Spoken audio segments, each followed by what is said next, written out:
I should have known from the way she stirred her coffee. Sarah always used to stir counterclockwise. It was this weird little quirk she had. She said clockwise made the sugar sink too fast. But that day, she stirred clockwise, eyes down, lips tight, as if even the swirl of her drink wanted to warn me. We were at Café Miro, the same place we went on our second date. I remember it vividly because that was the first time she laughed so hard she snorted.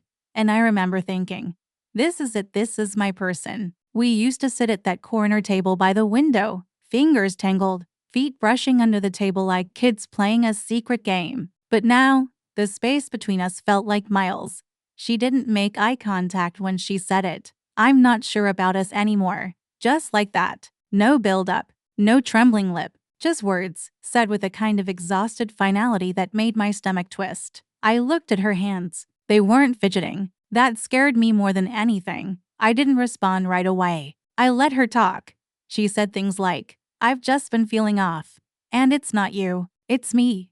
And my personal favorite. Maybe we rushed into things. We've been together for 5 years. I nodded, sipped my coffee, and stared out the window while her voice droned in the background like a song I used to love but couldn't listen to anymore. I knew better than to interrupt. I'd heard this tone before, from friends whose girlfriends needed space before disappearing into someone else's arms. She used vague words, confused, distant, burnt out, but my gut had already filled in the blanks. 2 weeks ago, she started coming home later than usual. At first, it was work meetings, then team dinners, then I stayed at Lucy's place because it got too late, except I know Lucy. Lucy calls when her cat sneezes. Lucy isn't the type to cover for anyone unless she's told exactly what to say. And her story didn't line up when I casually mentioned the sleepover. Sarah just blinked. No panic.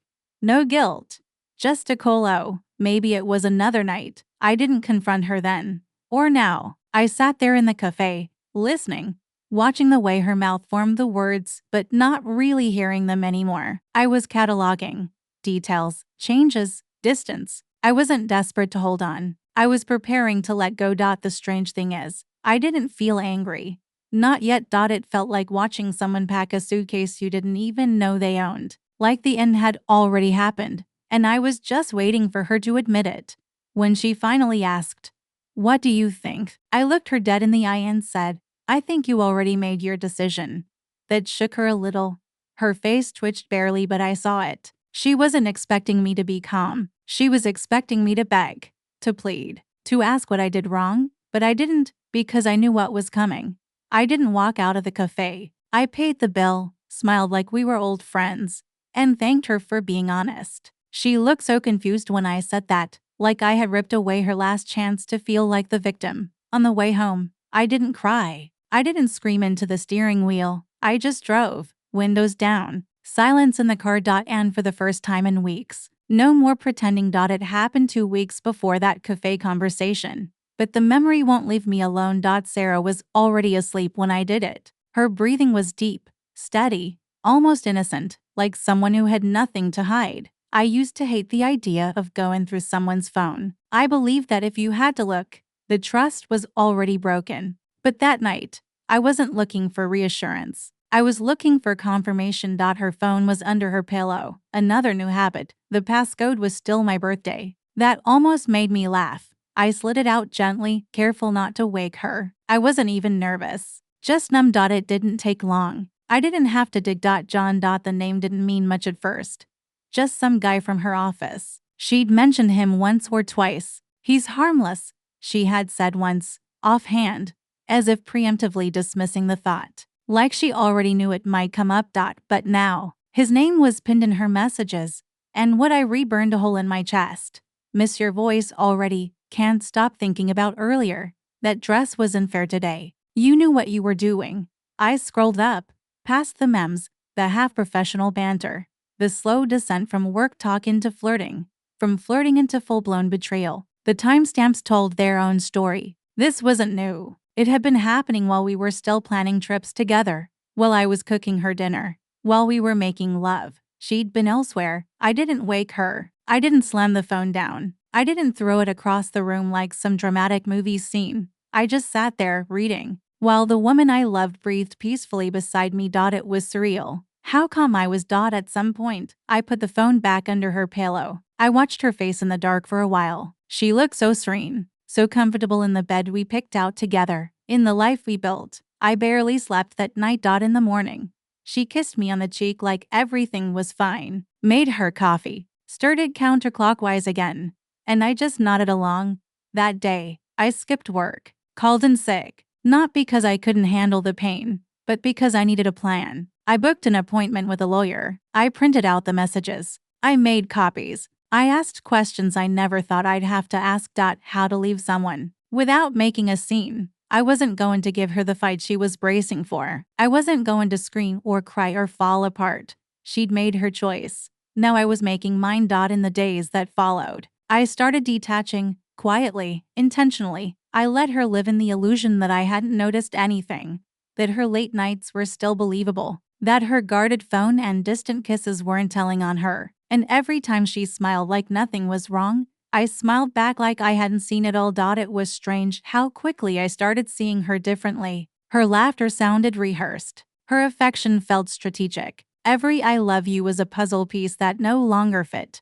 She didn't notice the change in me. Or maybe she did, but figured it was just more fuel for her we're drifting excuse. It's funny how betrayal doesn't always arrive with broken glass or raised voices. Sometimes it walks in quietly, with perfume from someone else and messages sent after midnight. Sometimes, the real heartbreak isn't the affair itself, it's how effortlessly they act like it never happened. We met again at the same cafe a week later. She had asked to talk, said she needed clarity, said things felt off between us and she didn't want to give up if there was still something to save. I agreed, but only because I had something to hand her. This time, I arrived early and chose a different table, not the one by the window where we used to sit. I wanted distance, something symbolic. It was silly, maybe, but I needed her to feel it, that things weren't where she left them. She walked in 10 minutes late, like always. Her eyes scanned the room until they found me, and for a second, I saw relief on her face. Maybe she thought I had softened. Maybe she thought we'd have a mature conversation where we danced around her guilt and shared the blame like adults. I stood as she approached. Old habit. She smiled. I didn't. She sat down and launched into the same tired lines. I've been confused. I never meant to hurt you. I felt like we were drifting. You're such a good man, Mark. I didn't know how to talk to you. I watched her talk like someone watching a performance they've already seen the ending to. Then, when she paused for breath, I reached into my bag, pulled out the manila envelope, and slid it across the table. She looked down at it, slowly, then up at me. What's this? I already filed, I said. Her mouth hung open, like the air got sucked out of her lungs. She didn't touch the envelope right away, just stared at it like it might explode. I don't understand, she said. You're divorcing me? I nodded once. But we're just talking, she stammered. I thought we were going to work through this. No, I said, calmly. You talked, I listened, and then I made my decision. Her face changed, shock to disbelief to panic. Her voice started rising in that shaky way people get when they realize they're losing control of the narrative. So that's it? You don't even want to try? I tried, I said. I tried when you were coming home late. I tried when you looked me in the eye and lied. I tried every single time. I chose silence over suspicion. But you… I stopped myself. She leaned back, blinking fast. The same woman who once held me like I was the only man on earth now looked like a stranger trying to bargain with a judge. I made a mistake, she said, reaching across the table. John, it didn't mean… Don't, I said quietly, pulling my hand back. There was no yelling, no public meltdown, just the sound of her breathing hard through her nose, eyes glossy, lips pressed tight. She picked up the envelope. Finally, her fingers trembled as she opened it. When she saw what was inside, the petition, the proof, the clean, surgical severing, her composure broke.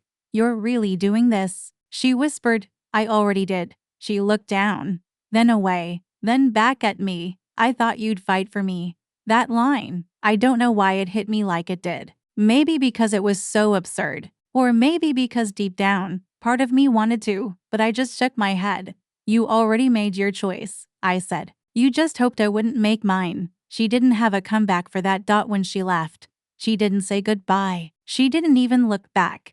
Just gathered her bag and walked out the door. We used to leave hand in hand. I stayed for a few more minutes. Finished my coffee. The bitterness didn't even register. Funny thing is, I didn't feel triumphant or free.